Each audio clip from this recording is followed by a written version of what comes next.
ನಂಜರಾಯಪಟ್ಟಣ ಗ್ರಾಮ ಪಂಚಾಯಿತಿ ವ್ಯಾಪ್ತಿಯಲ್ಲಿ 5.16 ಲಕ್ಷ ರೂಪಾಯಿಗಳ ವೆಚ್ಚದಲ್ಲಿ ಕೈಗೆತ್ತಿಕೊಂಡಿರುವ ಚರಂಡಿ ನಿರ್ಮಾಣ ಕಾಮಗಾರಿಗಳಿಗೆ ಭೂಮಿ ಪೂಜೆ ನೆರವೇರಿಸಲಾಯಿತು. ನಂಜರಾಯಪಟ್ಟಣ ಗ್ರಾಮ ಪಂಚಾಯಿತಿ ಅಧ್ಯಕ್ಷ ಸಿಎಲ್ ವಿಶ್ವ, ಉಪಾಧ್ಯಕ್ಷೆ ಕುಸುಮ ಮತ್ತು ಸದಸ್ಯರು ನೂತನ ಕಾಮಗಾರಿಗಳಿಗೆ ಪೂಜೆ ಸಲ್ಲಿಸಿ ಭೂಮಿ ಪೂಜೆ ನೆರವೇರಿಸಿದರು.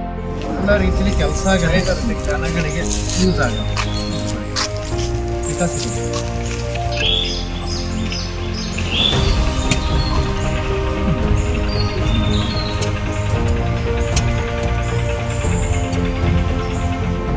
ಈ ಸಂದರ್ಭ ಮಾತನಾಡಿದ ಗ್ರಾಮ ಪಂಚಾಯಿತಿ ಅಧ್ಯಕ್ಷ ಸಿಎಲ್ ವಿಶ್ವ ಅವರು, ಅರಣ್ಯಕ್ಕೆ ಹೊಂದಿಕೊಂಡಿರುವ ಗ್ರಾಮಗಳಲ್ಲಿ ಮಳೆ ನೀರು ನೇರವಾಗಿ ಮನೆಗಳಿಗೆ ನುಗ್ಗುತ್ತಿವೆ.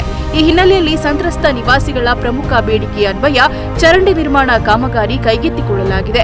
2023-24ನೇ ಸಾಲಿನ 15ನೇ ಹಣಕಾಸು ಯೋಜನೆಯಲ್ಲಿ ನಂಜರಾಯಪಟ್ಟಣ ಬ್ಲಾಕ್ನಲ್ಲಿ 8 ಲಕ್ಷ ಹಾಗೂ ರಂಗಸಮುದ್ರ ಬ್ಲಾಕ್ನಲ್ಲಿ ರೂಪಾಯಿ 8 ಲಕ್ಷ ವೆಚ್ಚದ ಅಭಿವೃದ್ಧಿ ಕಾಮಗಾರಿಗಳನ್ನು ರೂಪಿಸಲಾಗಿದೆ ಎಂದು ತಿಳಿಸಿದರು.